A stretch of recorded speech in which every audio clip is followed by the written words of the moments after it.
vous salue dans le précieux nom de notre Seigneur Jésus. Je voudrais aujourd'hui vous inviter à vous préparer au mariage, à apprendre à vivre dans un mariage. Tout ce qu'on veut bien réussir s'apprendre. C'est pour ça que Dieu nous dit que le peuple périt faute de connaissance. Si tu ne connais pas comment on évite une maladie, tu vas l'attraper. Si tu ne sais pas comment guérir d'une maladie, tu vas tomber malade. Si tu ne sais pas comment gagner de l'argent, tu seras pauvre. Tout dans la vie est une question d'apprendre et de savoir faire. Vivre heureux, ça s'apprend. Prospérer, ça s'apprend. Être heureux en couple, vivre marié, ça s'apprend. Ce n'est pas la manière dont nous vivons quand nous sommes seuls que nous devons vivre quand nous sommes mariés. Quand tu es seul, tu fais à peu près comme tu veux. Quand tu vis à deux avec une personne, vous êtes obligé de trouver une manière qui ménage l'un et qui ménage l'autre. Chacun doit pouvoir être confortable tout en respectant l'autre, tout en tenant compte de l'autre. Chacun influence l'autre, mais est toujours un peu influencé par l'autre. Ça s'apprend. Il y a beaucoup de gens qui ont des problèmes en couple, qui sont malheureux. Non pas parce qu'ils sont mauvais. Parce que dès qu'il y a des problèmes en couple, nous présumons toujours que c'est parce que l'autre est mauvaise. Si nous ne nous entendons pas, c'est la femme qui est mauvaise, c'est l'homme qui est mauvais.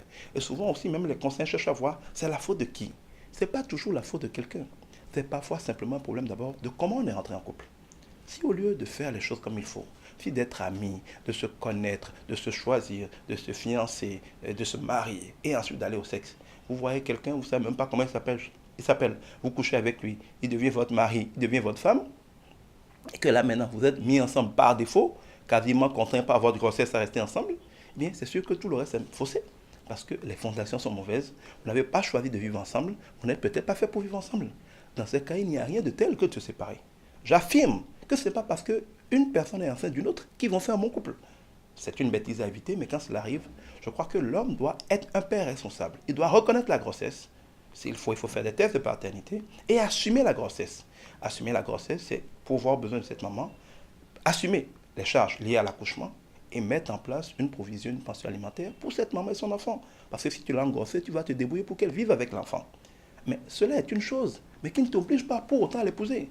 Parce que j'estime qu'aujourd'hui, beaucoup de gens ajoutent à la catastrophe d'avoir des grossesses indésirées la catastrophe d'être marié. Si tu engrosses une fille avec laquelle tu n'es pas conçu pour vivre heureux, au mieux, tu assumes tes responsabilités. Mais si tu vas en plus te marier avec elle, vous allez créer un autre problème, deux destinées bousillées. Alors qu'autrement, avec un peu de grâce de Dieu, on peut encore se rattraper. Il faut donc s'assurer que vous êtes d'abord dans un couple qui doit être un couple selon la volonté de Dieu.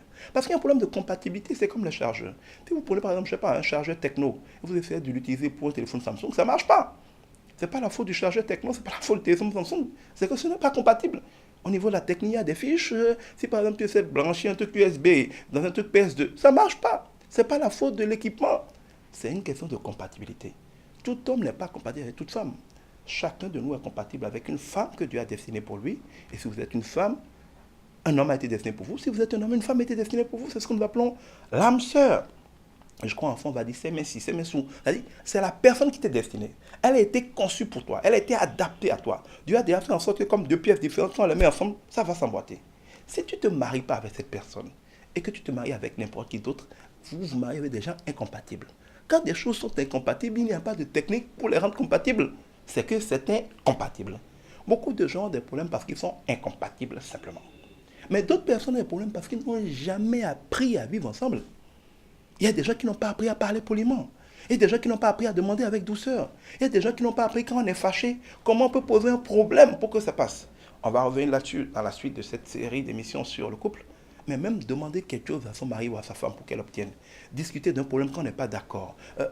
Tout s'organise. Comment on vit avec la belle famille? Comment on gère la sexualité? Comment on discute quand on n'est pas d'accord? Comment on gère le budget familial? Comment on organise la maison? Comment on gère les domestiques? Est-ce que la femme doit travailler ou pas? Est-ce que le mari doit travailler ou pas? Qui doit pouvoir besoin de la famille? Vivre ensemble, c'est toute une vie.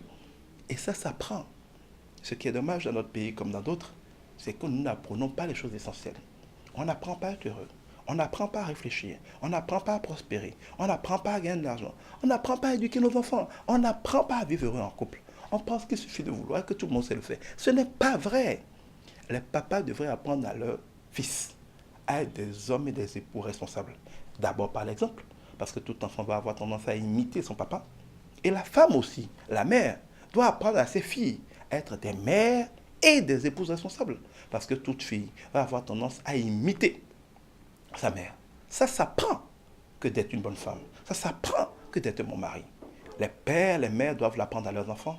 La société, l'église, les imams, les responsables spirituels doivent apprendre aussi aux enfants à vivre en couple, à se marier, à se respecter, à marcher ensemble dans la foi. Nous ne pouvons pas continuer de laisser les jeunes croire que le sexe est une affaire de jeu. On joue avec le sexe aujourd'hui comme les portables. Écoutez, dès que quelqu'un achète un téléphone portable, un appareil, il le protège, il met un film incassable, il met des gommes, il met plein de choses pour le protéger. Mais regardez aujourd'hui, les gens protègent plus leur téléphone portatif qu'ils ne protègent leur vie. Les jeunes mettent des codes sur leur téléphone, par exemple, pour que n'importe qui n'y ait pas accès. Mais leur sexe est ouvert, sans code, n'importe qui peut y accéder. Alors, est-ce qu'on serait venu au point où la virginité d'une femme, la sexualité d'une femme vaut moins qu'un téléphone portable? Tout le monde achète son téléphone, il met un code dessus. Toute femme, excusez-moi, pas toute femme, heureusement, il y a encore beaucoup d'exceptions, mais la majorité des femmes aujourd'hui se donnent sans aucun code de protection, sans aucun respect. Est-ce que ce que tout le monde voit, ce auquel tout le monde a accès à de la valeur? Quand par exemple vous vous dénudez, vous vous habillez comme des prostituées, vous espérez attirer qui? Des maris? Si vous êtes exposé comme une prostituée, vous attirez ceux qui veulent des prostituées. Pour espérer attirer un mari, il faut se comporter comme une femme respectable. Si c'est en exposant tes jambes, tes bras, en te présentant comme une femme dévergondée que tu attires un homme, tu es sûr que cet homme n'est pas un mari, c'est un joueur. Mais si tu veux un mari, il faut te comporter comme une femme qu'on peut épouser, pas t'habiller comme une femme respectable. La manière dont vous vous comportez détermine ce que vous attirez. La manière dont vous vous comportez, vous vous habillez, détermine qui vous attirez à vous. Les hommes ne sont pas sérieux, c'est vrai souvent. Mais si les hommes jouent avec les femmes, c'est parce que par leur comportement, les femmes les invitent à jouer avec eux. Un homme ne peut pas jouer avec une femme si elle n'est pas heureuse de jouer avec lui. Ressaisissons-nous, soyons responsables. Ne faisons pas n'importe quoi de notre vie. Être ensemble, vivre heureux ensemble, ça s'apprend. Je voudrais espérer que Lève-toi et brille va vous apprendre un certain nombre de choses là-dessus. Mais je voudrais surtout inviter les pères et les mères à reconnaître leurs responsabilités, d'éduquer leurs enfants, d'apprendre à leurs enfants à être un père et un époux de qualité. Être une mère et une épouse de qualité, ça s'apprend. Et pourquoi pas un jour, les médias, la société, l'école devraient s'impliquer dans cela. Si être marié, c'est commencer le bonheur, on devrait apprendre à vivre heureux, à vivre marié. Que Dieu vous bénisse.